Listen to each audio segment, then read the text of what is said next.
अस्सलाम वालेकुम मिलियनेरो, मैं हूं चाय वाला मिलियनेरो। मैं दावा कर रहा हूं आज कि इंशाल्लाह अगले 10 साल के अंदर, एक दिहाई के अंदर बिटकॉइन जो है वो $1 मिलियन से जायद की वैल्यू उसकी हो जाएगी। और उसको समझने के लिए आप इसको अव्वल तो नामुमकिन ना समझे। नामुमकिन क्या था कि एक बीमारी आएगी बुखार जैसी, नजले वाली, और पूरी दुनिया को बिठा जाएगी, उसका नाम होगा कोविड-19। ठीक है। नामुमकिन क्या था कि एक मुल्क अपने घर बैठे 40% दुनिया की जो दौलत है रिजर्व उसको प्रिंट करेगा और पूरी दुनिया को 40% रिसेशन में डाल देगा। हर चीज दुनिया में 40% महंगी होगी। ये नामुमकिन था। नामुमकिन ये था कि वही मुल्क जो छोटे छोटे मुल्कों पे जाके हमला करता था, जो अपना दिफा नहीं कर सकते, आज एक बड़े मुल्क सच एज रशिया के साथ टाकरा ले लेगा, जो खुद मुख्तार है, उसकी आर्मी एडी वड्डी है और ना वो मुसलमान है। ठीक है। तो ये चीजें नामुमकिन थी। ये नामुमकिन नहीं है जो अगली बात है कि एक बिटकॉइन $1 मिलियन की हो जाएगी। यही बिटकॉइन 10 साल पहले, एक दिहाई पहले, ₹1 की भी नहीं थी। आज कितने की है? 40 लाख रुपए से ज्यादा इसकी कीमत है। और एक दौर था लास्ट ईयर, एक साल पहले भी इसकी कीमत 1 करोड़ से ज्यादा थी। ठीक है। तो ये साइकिल्स पे चलती जाती है। एक दिहाई पहले इसके 100, 2000, 3000 यूजर्स थे। आज 200, 300, 400 मिलियन यूजर से जाहिद इसके दुनिया में हैं इस्तेमाल करने वाले इस करेंसी के। ये करेंसी प्रिंट नहीं की जा सकती। ये करेंसी स्विफ्ट की मोहताज नहीं है आगे पीछे भेजने के लिए, बैंकों की मोहताज नहीं है। ये करेंसी महदूद अमाउंट में है एंड कोई भी खरीद सकता है, जल्दी से खरीद सकता है।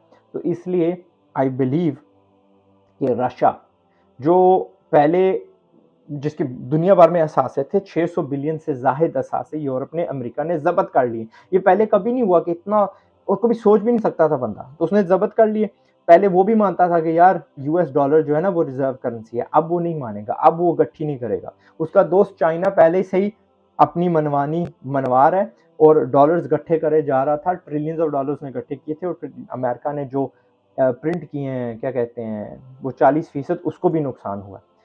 चाइना दुनिया में जंगे नहीं करेगा।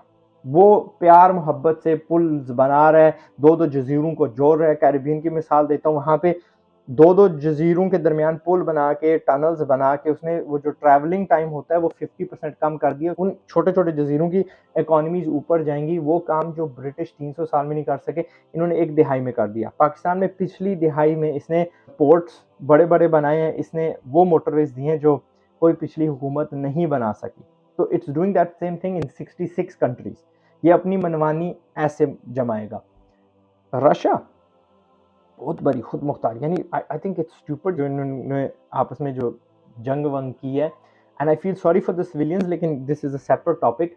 ये पूरे यूरोप को गैस देता था। कुछ ऐसी सी कंट्रीज हैं यूरोप में जिनका गैस 80-90% रशिया से आता है। और गैस यहाँ पे इसलिए इम्पोर्टेंट है यूरोप में क्योंकि यहाँ पे ठंड बहुत है और सारे घर गैस के जरिए से गर्म होते हैं। ठीक है। तो अब क्या होगा, इसने डॉलर नहीं लेना, ये कोई अल्टरनेटिव ढूंढ रहा है। और राइट नाउ मौका है कि यार अल्टरनेटिव किसको एस्टेब्लिश करते हैं, उस चीज को जिसका कोई मालिक ही नहीं है। डॉलर अमेरिका की मलकियत है ना, यूरोपियन यूनियन की मलकियत है ना, येन उसका है ना, अपना चाइना का। तो हम किसको, रूबल को तो नहीं कोई मानेगा क्योंकि वो तो उसकी खुद की है।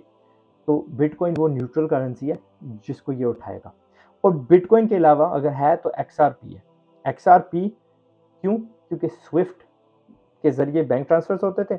और स्विफ्ट एक ऑर्गेनाइजेशन है यूरोप की जिसके 2000 बैंक्स हैं जो डिसीजन मेकर्स हैं। और उन्होंने क्या डिसीजन फैसला किया कि भाई हमने रशियन बैंक्स को स्विफ्ट की सहूलत नहीं देनी। तो अब वहाँ पैसे ना आ सकते हैं ना जा सकते हैं।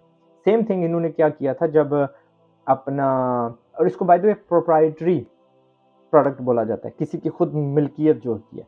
जिस तरह विंडोज माइक्रोसॉफ्ट का है ना, एक ही कंपनी का है ना, iOS एप्पल का।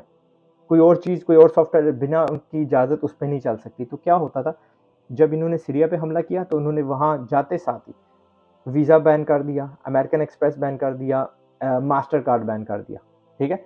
तो वो लोग जो मासूम इनोसेंट शहरी थे उस मुल्क के, किसी बाहर के मुल्क पे दौरा कर रहे हों, वहाँ पे अपने कार्ड पे उनका इन्हिसार था, वो कार्ड चलना बंद हो गए।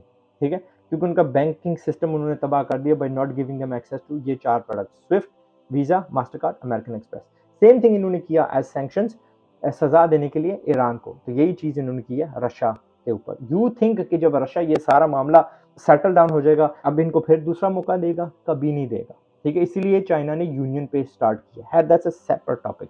रशिया के पास ऐसा कोई खुद का प्रोडक्ट नहीं है, वो बिटकॉइन खरीदेगा। बिटकॉइन राइट नाउ $20,000 यानी 40 लाख रुपए पे है। मैंने क्या कहा, ये एक चीज़ चंद साल पहले 1 रुपए की नहीं थी, आज 40 लाख रुपए से ज़ाहिद की है। तो बट फिर भी सस्ती है, इंतहाई सस्ती है। आप खुद सोचिए, एक सिनारियो सोचिए कि अगर ये सारी कोविड हो सकता है, ये अमेरिका प्रिंट कर सकता है, ये इतना बड़ा हमला हो सकता है रशियन इकोनॉमी पे, रशियन सोसाइटी पे, जो भी उनका मामला चल रहा है, ये मुमकिन है कि आने वाले अनकरीब दौर में जो बिटकॉइन है वो वर्ल्ड रिजर्व करेंसी बन जाए और आपके पास, हमारे पास एक उसका कतरा भी ना हो, एक सटोशी भी ना हो हमारे पास। बिटकॉइन तो दूर की बात है, एक बिटकॉइन के आगे जो हिस्से होते हैं, जिस तरह हमारा रुपया और पैसा होता है, तो उसके जो पैसे होते हैं उससे सटोशी बोलते हैं। तो आप खुद समझदार हैं, आपको क्या करना है। मैंने 5, 6, 7 2016 में आपको कहा था कि अपनी 1% दौलत क्रिप्टो करेंसी में डाल दो, बिटकॉइन में डाल दो, ठीक है। फिर वही चीज़ कह रहा हूँ, अपनी 1% दौलत बिटकॉइन में डाल दो। दुनिया का कोई पता नहीं, कुछ भी हो सकता है, and that's one of the major reasons कि बिटकॉइन 1 मिलियन को हिट करेगी। ओके, 2.5 लाख तो कुछ भी नहीं, अगले 3 साल में 2.5 लाख कर देगी। ये जो साइकिल्स जा रहे हैं ना, इसमें हालिया वाले साइकिल में इट टच $60,000 एक बिटकॉइन। अगले वाले साइकिल में क्या होता है कि साथ साथ ज़्यादा इसके यूजर्स बढ़ते जाते हैं, तो ये नेक्स्ट टारगेट हिट करती है। इस साल के आखिर में $1 लाख से ऊपर चली जाएगी, फिर जब अगले 2-3 साइकिल्स के अंदर या अगले 2-3 साल के अंदर 2.5 को पहुंच जाएगी, and with in 10 years it could easily hit. अभी उसका क्या मांगती है, 20 गुना मांगती है अपने आप को ग्रो करना, ठीक है। From the peak of right now 66, 18 गुना मांगती है। पहले देख लें कितने गुना बढ़ी है, 1 रुपए से 40 पहुंचना, 40 लाख गुना बड़ी जो चीज़ है, वो आगे 20 गुना 18 गुना नहीं बढ़ सकती। इतना ही कहना है, एनीथिंग इज पॉसिबल। आपको बस आगाह करना था कि दुनिया में क्या हो रहा है। मैं हूँ आज़ाद चाय वाला। एंड अगर एक और चीज़ आपको कह दूँ, अगर आपको फाइनेंशियल न्यूज़ बनाना आता है, फाइनेंशियल कोई मेरे इस चैनल पे ऐसा वीडियो बना सकते हो जो इसमें नशर हो सके, तो I will pay you up to 10,000 rupees. videos.chaiwala.com पे आप जाके सबमिट कर सकते हैं। हमें फैक्ट्री टूर दें, हमें किसी तगड़े सामी बिजनेस सामी का इंटरव्यू दें, हमें कुछ सिखाएं पैसे के मुतल्लिक़, तो वी विल पब्लिश इट। मशहूरगी आपकी अलहदा होगी, पैसा आप अलहदा कमाएंगे, ठीक है। एंड अदरवाइज़ अगर आपको पैसा कमाने का शौक़ है, आगे बढ़ने का शौक़ है, तो ये दोनों चीज़ें मैं आपको इस चैनल पे सिखाता हूँ, यानी फाइनेंशियल एजुकेशन। अपना ख्याल रखिएगा, सब्सक्राइब कर लें, आपका खुद का फ़ायदा होगा। पाकिस्तान जिंदाबाद। अस्सलाम वालेकुम। इससे पहले कि गुर्बत से बर्बाद हो जाओ, कोशिश है मेरी कि तुम भी आज़ाद हो जाओ।